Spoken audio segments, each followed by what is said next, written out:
bencana personal. Ustaz, apa bencana personal?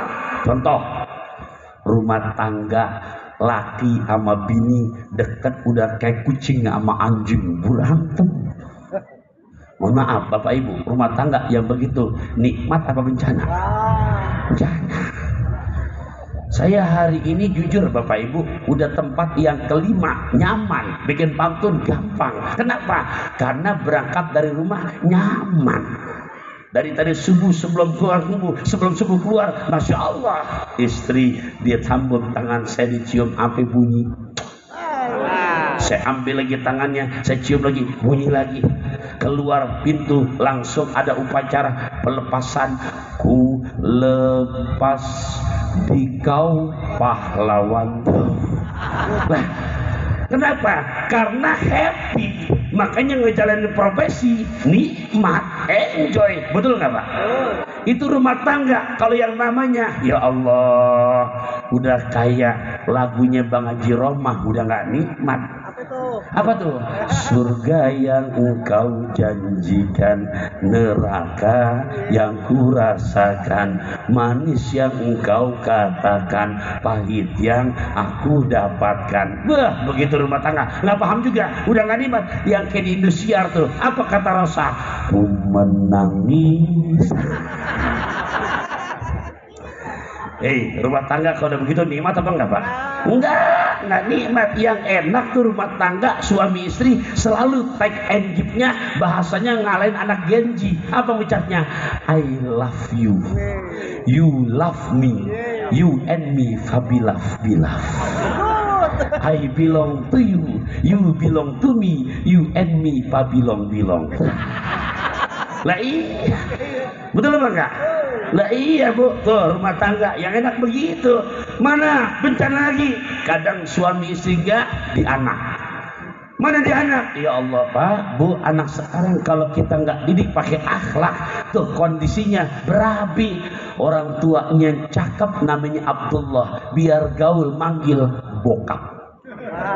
Ibunya cakep namanya Zainab, biar gaul manggil nyokap. Digabung bonyok. Anak zaman now sekarang begitu Pak.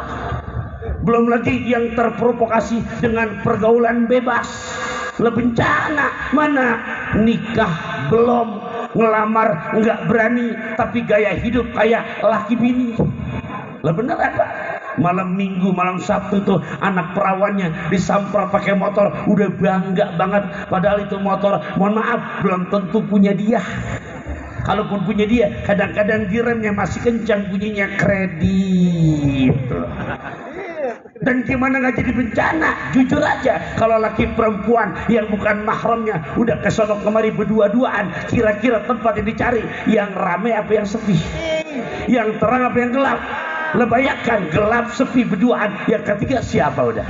Lah setan yang bergabung namanya uka-uka.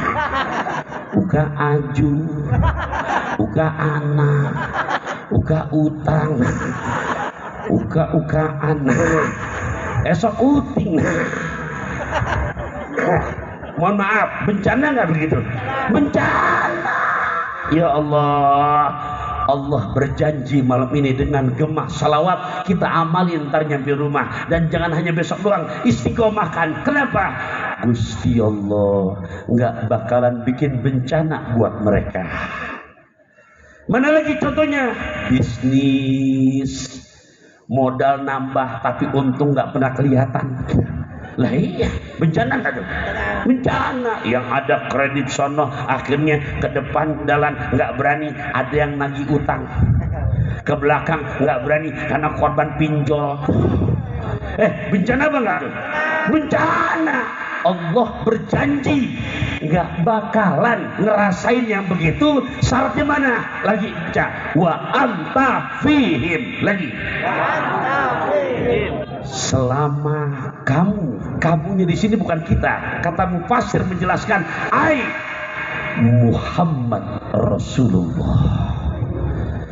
Nggak bakalan Allah bikin susah kita punya hidup, nggak bakalan dibikin bencana kita punya kampung, nggak bakalan terjadi bencana kita punya negeri, selama engkau Muhammad masih selalu membersamai mereka. Nah sekarang kita coba dan muhasabah malam ini. Saya tanya, ini udah jam 10 kurang 10 menit. Ya saya ngasih tahu.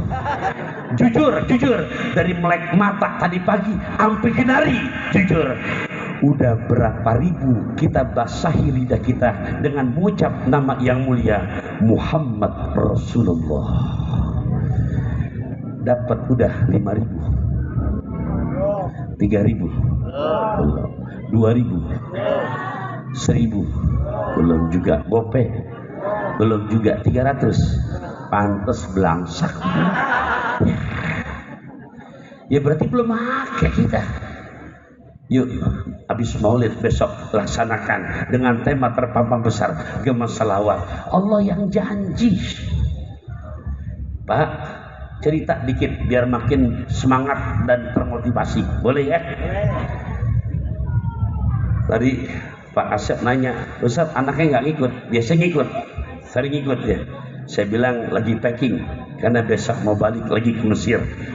Itu bocah waktu kelas 3 SD. Nah saya cerita singkat aja. Istri saya sebulan dipanggil kepala sekolah pakai 3 kali, Bu. Pulang laporan ke saya sambil mewek. Enak, istri bisa nangis ngelapor ke bini. Kan gak mungkin lakinya nangis ke rumah tetangganya. Iya, saya tanya, kenapa? Sambil gerutu. Noh, anak kita mukul anak orang lagi. Berantem mulu. Saya dengar berita gitu di hati cuma nyengir. Kenapa? Saya balikin ke diri saya, dulu babaknya lebih parah lagi. Ya. Lah iya. Tapi enggak, ya saya di situ saya sedih, ya Allah. Ingat yang lagi kita bahas. Yang lagi kita bahas saya ingat. Surat apa? Jangan lupa dong, surat apa? Al-Anfal ayat berapa? Nah, udah, yuk kita tagih janji Gusti Allah. Saya pribadi tuh, saya amalin. Waktu yang paling pas buat ngadu, kalau lihat dalam Quran, tuh kalau sekarang subuh jam 4 lewat 25, berarti antara jam 4, setengah 4, jam 3. Tuh waktu yang paling pas buat kita curhat sejadi-jadinya sama Gusti Allah. Jadi bukan curhat di status WhatsApp, bukan. Ini punya masalah curhat di Facebook, punya masalah curhat di story Instagram. Jangan galau tingkat puspitek, cemen. Jangan curhat tuh di setelah selesai sholat tahajud udah banyak salawat. Jangan cepet, jangan 200, di atas 1.000. Biar banyak curhat baru ngadu. Ya Allah, saya kesana kemari diundang ceramah, ya Allah. Masa iya punya anak tukang berantem? Curhat. Engkau yang maha membolak-balikan hati hamba-Mu, ya Allah. Aku tuntut janjimu di Al-Anfal ayat 33. Selawat udah banyak kami baca. Tolong buktikan, ya Allah. Bu, saya singkat ini cerita. Kelas 2 SMP di pesantren yang berbeda. Saya diundang sama gurunya. Kaget saya begitu dalam kondisi acara haflah besar. Saya saksikan tuh bocah yang tadinya tukang mukul anak orang di kelas 2 SMP ternyata udah selesai menyelesaikan hafalan 30 juz Al-Qur'annya dengan hasil yang mumtaz. Bahkan yang lebih hebat lagi, habis SMP diminta kirim ke Mesir. Saya kirangkatin ke Mesir. Saya antrinya di bandara doang. Dapat setahun di Mesir, dia WA saya. Bi, doain aku kemarin ikut seleksi jadi imam di masjid yang ada di kota Mesir dan aku lulus. Mesir yang ibu kotanya Kairo, bukan Kreo. Bukan Kreo di Ceruduk. Iya, aku salah pengertian. Tuh, Pak, Bu, nggak ada yang nggak mungkin. Untuk urusan anak enggak, semua urusan, mau bisnis, mau rumah tangga, mau anak, Allah berjanji enggak bakalan aku bikin susah mereka. Sementara nama yang mulia masih selalu membersamai kita. Ini kira-kira kita ngaji malam ini dengan kemuliaan gema selawat Nabi di bumi Puspetek Astri, kira-kira paham apa enggak? Dan ini yang saya sampaikan bukan buatan saya, tapi semua referensi dari kitab suci Al-Quran. Jelas apa enggak? Tuh hebatnya selawat Nabi. Bu, Pak, silakan. Kalau mau selawat nariyah, tuh guru saya masih ada tuh. di Bintaro masih suka ngajar, Profesor Dr. Said Agil Munawar. Kalau beliau ngasih ijazah salawat nariyah itu rada berat, saya juga rada nggak kuat ngamalinnya. Kenapa? Karena kalau mau berasa hasilnya 4.444 kali. Saya nyoba, kalau mau bener praktek mulai jam 8 habis sisa ntar kelar jam 2. Saya nyoba tuh, ya Allah baru setengah 10, pala saya kemana, tasbih saya kemana. Ya, nah ada lagi yang kedua yang rada ringanan. Dari Pekalongan, Maamanahnya saya suruh sampein. Siapa? Habib Lutfi bin Yahya Mesenin. Siapa yang pengen di rumahnya punya pohon duit? Pohon duit. Ini rada ringanan nih. Kenapa? Jangan kurang dalam sehari 400 kali salawat Jibril. Tuh, ringan 400. Masih lamaan ibu ngobrol di WA. Beneran. Tuh, salawat mau cepet, mau berhasil. Ya. Yang banyak tuh hebatnya salawat kepada Nabi kita Muhammad. Paham apa enggak nih? Jelas apa enggak? Nah, kalau paham bab salawat saya kunci dulu. Ya Allah, saya tutup pakai pantun. Boleh keluarin kata cakapnya boleh? Boleh. Ngemil delima saat di pesawat bersama besan orang Jampang.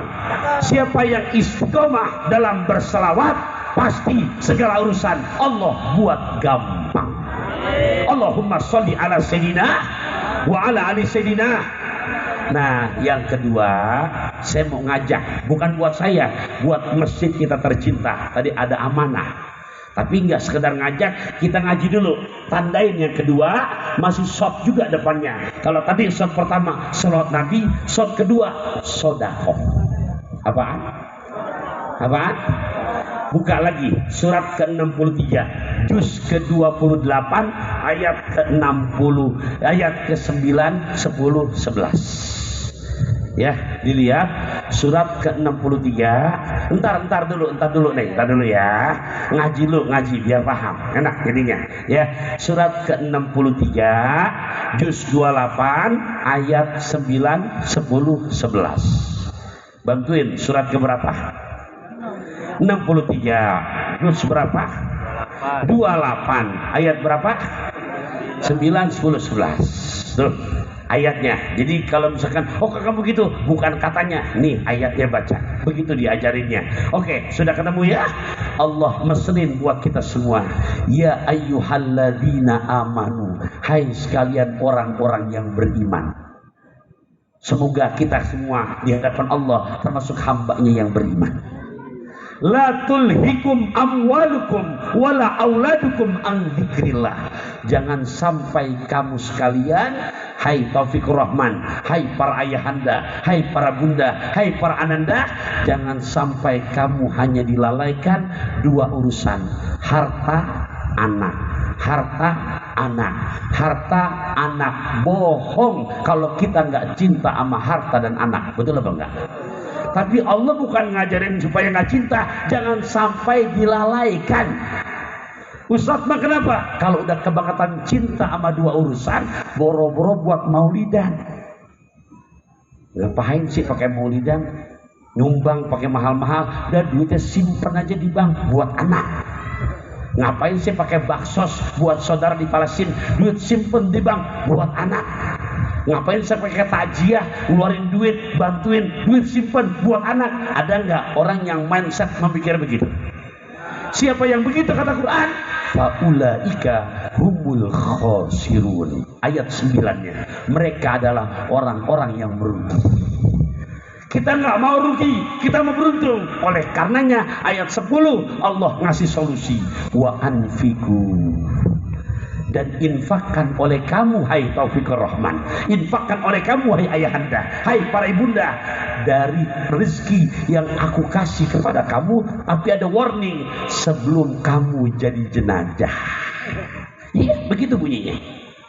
Bu, kan harus yakin, orang kaya mati, orang miskin raja-raja, rakyat biasa, tua DKM, wakilnya, camatnya, RW-nya, jamaahnya kamera